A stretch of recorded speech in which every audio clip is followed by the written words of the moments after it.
So on my community tab, I put a post up and asked you guys to ask me some questions about topics you want to learn more about in GTA 6. And of course, I've gone away and researched some of them. And one of the topics that's come up the most, which is one that I wouldn't expect, is what radio stations will there be in GTA 6? Now, we don't have anything definitive by Rockstar, so I'm not trying to clickbait you into watching a video saying that I know all the answers, because I don't. But what I am able to do, and what a lot of people seem to like my videos for, is I go away, research it, look what information we have, and try and draw some conclusions together that somewhat makes sense in the context of the game. And in this video, I want to explore some of the possibilities of both radio stations, song choices, but also different medium choices. For example, are we just going to have radio stations? Are we going to have streaming services such as Spotify, or an in-game equivalent? Throughout the video, I am going to say Spotify, but what I mean is, you know, Rockstar like to create their own off-brand versions of real-life businesses, so will we have something similar in the game? And what other ways we have to consume music? But firstly, let's kick off by talking about songs. So of course, the first definitive song that we've had is Love Is a Long Road by Tom Petty, and that there is quite symbolic of Vice City within itself. Now, the original Vice City game was set in Miami in the 1980s,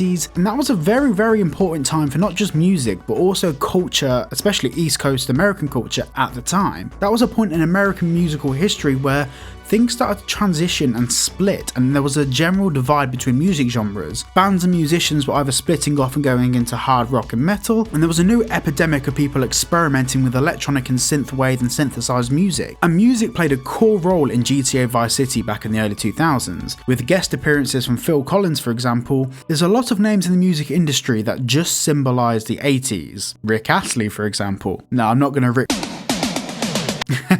Now, of course, we know that Grand Theft Auto 6 is going to be set in modern times. We don't know the exact year it's set in, but we can take a guess that it's going to be set around the time of release, 2025. Maybe it'll be set in 2024 or 2026, who knows. But we know it's going to be a modern day take on Miami. But that doesn't mean that the soundtrack's going to be purely based on modern music that we're seeing now. We currently don't have access to Rockstar's licensing library. Usually you can see what songs have been licensed by a developer. You can usually get access to the domains of what songs have been licensed for what, but usually that's kept under NDA until the game's release. That being said, from Grand Theft Auto 5, we were able to figure out what songs were licensed a couple of months before that came out, so maybe we'll have a chance of figuring out what songs will be in Grand Theft Auto 6 a bit closer to the launch time. At this point in the video, I'm going to be a little bit cheeky and ask you to subscribe if you haven't already, and tap the bell icon if you want to be notified about my future videos. Now, what Rockstar have done previously is obviously have radio stations within the game of different genres. You have country radio stations, you have pop music radio stations, you have rock music, you have classical, you have all sorts of different genres that are catered for within the game. But since Grand Theft Auto 5, the world has changed. The majority of people now consume music, primarily through the forms of Spotify, Apple Music, Tidal, YouTube Music, and other forms alike. Now, this started to get me thinking a little bit. Recently, Rockstar announced that they'd made a playlist on Spotify, which is a list of songs from old Grand Theft Auto games, existing Grand Theft Auto games, and of course there's some tracks in there that are expected to be from the new Grand Theft Auto game. There's two things to note here. This is a personalized playlist, so the songs that you hear in there aren't necessarily the ones that Rockstar have selected to be in the playlist. Every person will have a different experience based on what other music and genres and artists they listen to. But this is an official Rockstar playlist, which is a collaboration between Spotify and Rockstar. Now, Rockstar doesn't partner with a lot of companies. They're not known for being the company that makes friends of everyone else in the industry. They are kind of known of being the dark sheep of the gaming world. They don't really say much or do much other than release bangers every 5 to 7 to 10 years, or in this case 12 years. But if GTA 6 just had radio stations, that would be a bit rubbish. It would be a lot better if we were able to choose the music we want to listen to within the game from a selection of tracks that Rockstar has licensed. Now, there could be an option there that Rockstar have kind of open platform licensed a whole selection of music through Spotify. Now, this is a stretch and this is just simply speculation, but there may be an option to, for example, tie a Spotify playlist with your in-game character's world, so the music you have within the game is somewhat coherent to what you'd listen to in real life. Because it is possible for Rockstar to set up a licensing agreement with Spotify so artists get paid royalties for every time someone buys the game. Now, do I think Rockstar will factor that into their margins? No. Do I think it's possible? Definitely. But I'm still sticking to my guns on the fact that we won't just have radio stations in the game. Like, people don't consume music that's served to them anymore. People choose the song they want to listen to, not the platform they want to listen to. So I think it would be very interesting to see how Rockstar do a take on this, and I do believe that they will potentially have an option for us to playlist music within the game if we have some favourite songs that Rockstar have licensed. Maybe we can choose which ones we'll play in our car. We can create custom playlists. Maybe share playlists with friends online. Who knows? It'd be very interesting to see how Rockstar do this and how Rockstar work around the preset norms of what we've previously seen in Grand Theft Auto titles, because it's always been very linear the way we've consumed music in Grand Theft Auto. And the other day I was playing Grand Theft Auto when I was kind of thinking about this video and thinking about some of the questions I got, and I remember I was flicking between radio stations. Not because I don't like the radio station or anything like that, it's just I wasn't a fan of the song that the radio station was playing within Grand Theft Auto at the time. Now I know we are able to choose our own music within the game anyway, like there are workarounds to do it, and obviously Rockstar have put some features in that have made it possible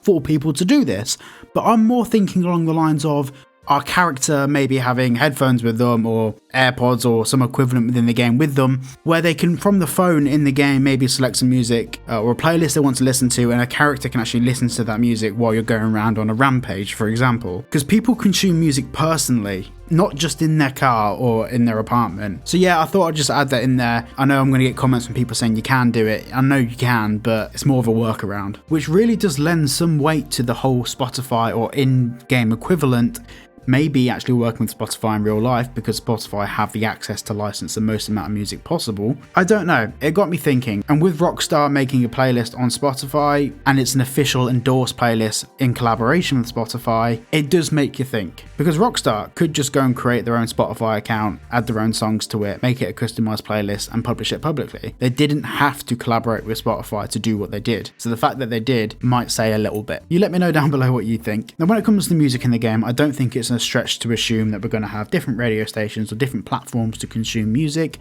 and different genres within it. But in terms of song selection, I'm fairly confident in saying we'll see a lot of songs from GTA Vice City brought back into the game, and more songs from the era. Now a lot of my younger viewers, if Grand Theft Auto 5 was your first Grand Theft Auto, you won't have the same nostalgic relationship with Grand Theft Auto Vice City like a lot of people that my sort of age do. Grand Theft Auto Vice City for me, every time you play it and you hear those 80s classic songs that I grew up with, albeit I didn't grow up in the 80s, I grew up in the late 90s, for me, what made those songs stick in my head and made me remember those songs was Grand Theft Auto Vice City. There's a lot of songs from the 80s that I only know about due to that game. And I know a lot of people that I know that play Grand Theft Auto and that were into Vice City back in the day only now like 80s music because that game got it into them and it's nostalgic. Like listening to an 80s song makes you feel a certain sort of way. That's why when they dropped the trailer and Tom Petty was the soundtrack, I was like, yes, because it was paying homage back to the 80s, paying homage to Tom Petty, but also tying it back into the fact that Miami Vice City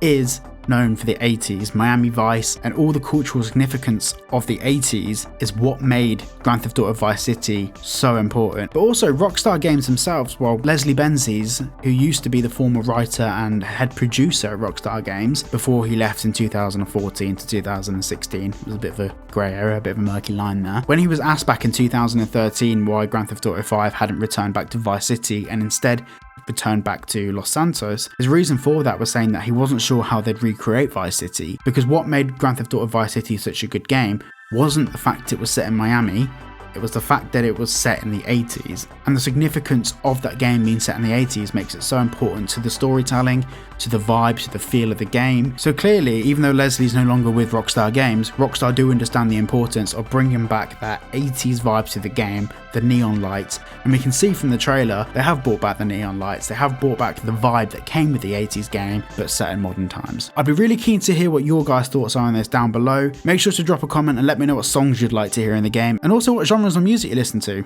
It's just really cool to hear, and maybe comment some links of artists I should check out. Thank you for watching today's video, like and subscribe if you enjoyed, and I'll see you all in the next one.